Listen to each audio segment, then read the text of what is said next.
सोलापूर महापालिका प्रशासनासाठी डोकेदुखी ठरलेल्या चौकातील भाजी विक्रेते अपघाताचे आमंत्रण होत आहे।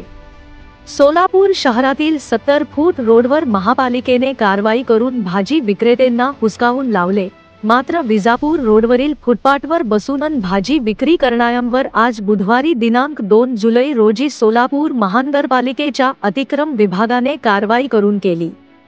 भाजी विक्रेत्यांना यावेळी हुसकावून लावले गेले।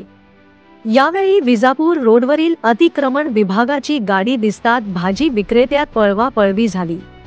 भाजी विक्रेत्यात घबराहटीचे वातावरण निर्माण झाले होते। अतिक्रमण विभागाचे अधिकारी आणि पोलीस या ठिकाणी आल्यानंतर भाजी विक्रेते पटापट सामान घेऊन उचलून पळत होते आणि फुटपाथ पूर्णपणे लागलीच रिकामी झाले। व्हिडिओ पूर्ण पहा। ब्युरो रिपोर्ट जम न्यूज इंडिया।